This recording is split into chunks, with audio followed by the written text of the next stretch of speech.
Boum les gars, comment ça va? Bienvenue sur JT Box. Les gars, on va parler de Gervonta Davis qui va affronter Frank Martin pour sa défense du titre de la ceinture WBA. Samedi 15 juin au MGM Grand à Las Vegas. Donc le retour de Davis après un an d'inactivité, un peu plus d'un an d'inactivité. Son dernier fight c'était contre Ryan Garcia.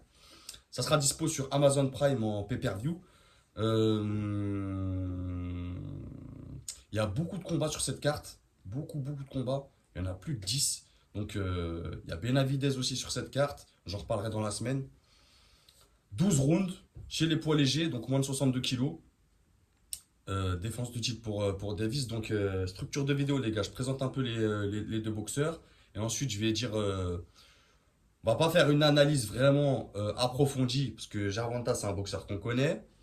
Et je vais dire pourquoi, comme tu as vu le titre de la capture, Gervonta Davis, pour moi, la vraie question à l'heure d'aujourd'hui qu'on se pose, vraiment, c'est qui peut arrêter Gervonta?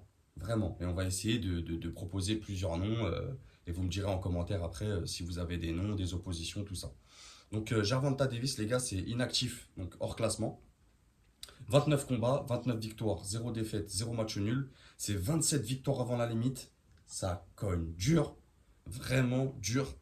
C'est 130 rounds dans les pattes depuis qu'il est passé pro en 2013. Donc ça fait un peu plus de 10 ans. Il a la ceinture WBA.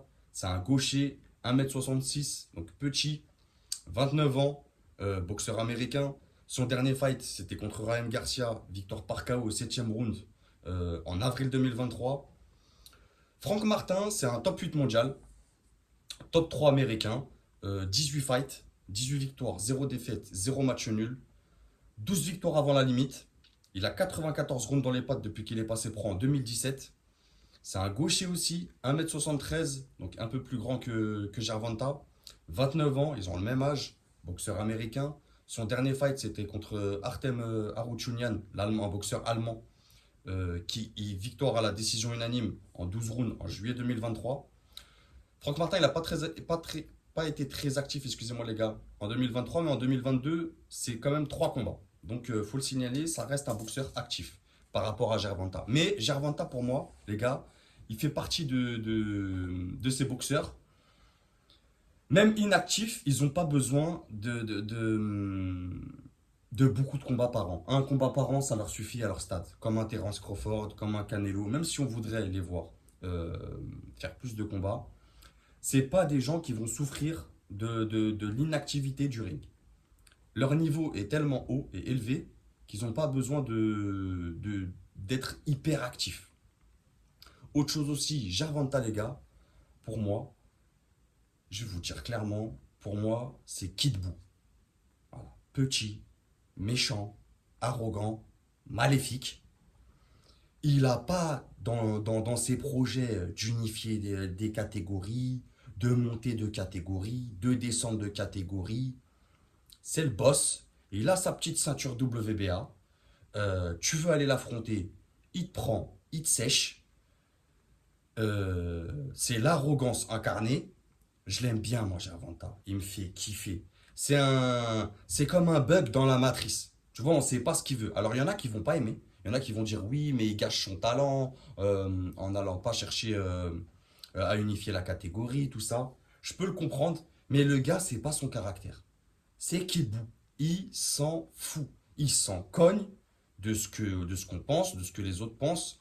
On a même notre cher ami Turki Al-Alshir, Shenron, hein, qui exauce nos souhaits avec les boules de cristal, qui lui avait proposé un truc. La réponse de Gervonta, c'est envoie-moi une Ferrari et c'est bien. Voilà, c'est pour te dire l'arrogance du gars. Tu vois, Arabie Saoudite, pour lui, préfère aller se combattre en Alabama. Tu vois, donc vraiment, Kid Buu, les gars, mettez-vous dans votre tête, Kid Buu. Voilà, Kid Buu, destructeur. Donc pareil, pour moi, si je dois faire une analyse sur ce combat, Frank Martin, c'est un très bon boxeur, mais je pense qu'il n'est pas encore prêt pour Gervonta. C'est deux gauchers les deux, donc leurs styles vont s'annuler. Mais Gervonta, c'est une boxe très intelligente, qui va t'analyser sur plusieurs rounds, qui va attendre. En fait, il va pas attendre. on croit qu'il attend, mais il va te faire plusieurs feintes. Il va t'amener dans son piège. Une fois qu'il va t'amener dans ses pièges, il va soit te contrer, et comme j'ai dit, ça cogne très fort. Ça veut dire, attends-toi à faire des voyages au tapis, tu vois, et il peut aussi bien te cogner à la face qu'au corps. Je dirais même qu'il est plus dangereux au corps qu'à la face. Les coups au corps, les gars, ça fait plus mal. Le foie, tout ça, bon, on va pas expliquer les principes de la boxe. Mais c'est un chasseur. Tu vois ce que je veux dire? C'est quelqu'un qui fait que des main events, qui fait beaucoup de 12 rounds, qui a l'habitude des grands rendez-vous. C'est un sauvage. Il monte pas avec toi sur le ring pour, euh, pour tourner avec toi. Non, c'est pas du tout ça. Il boxe aussi bien en reculant qu'en avançant. C'est un très bon contreur. Il fait beaucoup d'initiatives d'attaque. C'est des coups lourds. C'est un coup d'œil. C'est des esquives. Pour moi, en fait, comme je vous ai dit, Franco Martin, c'est un très bon boxeur. Mais je me répète, sur ce combat, il n'est pas encore prêt. Après, euh, il y en a qui pourraient me dire, bah, JT Box, qu'est-ce qu'il fait là alors? Pourquoi il va affronter Gervonta? Bah, il est top 3 dans la Fédé WBA. Donc, c'est légitime. Le top 2, c'est William Zepeda. Donc, Gervonta, comme je vous dis, il s'en fout de qui est numéro un, qui est numéro 2, qui est numéro 10. Lui, il prend ses challengers. Ce prochain combat, ce peut être Zepeda, ça sera pareil. Il s'en fout. Il n'a pas l'objectif d'aller chercher des mecs pour aller prendre des ceintures. C'est pas son projet. Donc, il est légitime, Franck Martin. Après, être légitime et être prêt, c'est différent. Mais, t'es en main event, c'est une grosse soirée, pay-per-view. Il y a des gros noms quand même sur la sous-carte. Il y a Benavidez, tout ça. Quoique, c'est pas une sous-carte de fou non plus, hein. On va pas se mentir. Mais, pour Franck Martin, ça se refuse pas. Voilà. C'est aussi pour lui une manière de prendre de l'expérience, de la visibilité et de se découvrir au grand public. Parce que je pense qu'il y en a beaucoup qui ne le connaissent pas encore. Mais c'est un très bon boxeur. Maintenant, moi, la question que je me pose, vraiment, qui peut arrêter Gervonta? Alors, il y a plusieurs noms, les gars. Vous allez me dire, Lomachenko. Bon, ça serait facile à organiser. Les deux, c'est des stars. Mais ça serait envoyer Lomachenko à l'abattoir, clairement. Il a plus le niveau. Lomachenko, ça fait moins vendre. Donc, il a aucune raison d'y aller. Euh, Ça serait de la chair à canon. Gervonta, il va le dégommer comme une boule de billard. Euh, Il y a plusieurs noms qui me viennent en tête. On pourrait avoir des Navarrete, on pourrait avoir des Zepeda. Moi, le seul,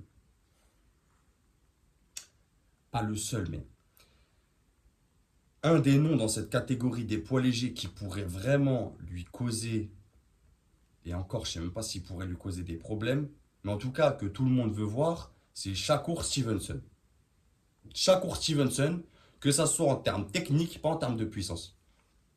Mais je pense qu'en termes techniques, tactiques, il peut vraiment amener Gervonta dans les eaux profondes. Maintenant, je ne dis pas que Shakur peut battre Gervonta, loin de là. Pour moi, Gervonta gagnerait ce combat aussi. Mais en tout cas, il y aurait une réelle opposition. Que ce soit de style, d'intelligence de ring, de science de ring, et c'est un combat qu'on veut voir. On veut le voir maintenant, ce combat. Pas dans 10 ans, ça ne nous intéresse pas. On veut le voir là, quand ils sont, entre guillemets, à leur prime. Donc voilà les gars, pour moi, je vais vous dire mon prono quand même, ça sera Gervonta Davis. Je pense ça va finir en TKO, KO avant le septième, avant la septième reprise. Je vois pas Franck Martin aller plus loin sur ce fight. Donc, si quelqu'un a d'autres noms à nous proposer, que ce soit en commentaire, n'hésitez pas. N'hésitez pas aussi à me dire qui vous voyez sur ce combat, les gars, gagner, ce que vous en pensez. N'hésitez pas à vous abonner. On est bientôt à 3000 abonnés, les gars. C'est une grosse dinguerie. Je reviendrai dans la semaine pour parler de Benavidez contre Zvozdik. Et je ferai un station box comme d'hab, fin de semaine. voilà, où vous pourrez vous exprimer sur cette soirée. Je parlerai aussi de Subriel Matias qui va combattre Liam Paro le 15 juin. Vous inquiétez pas les gars, JT Box est là. En attendant, prenez soin de vous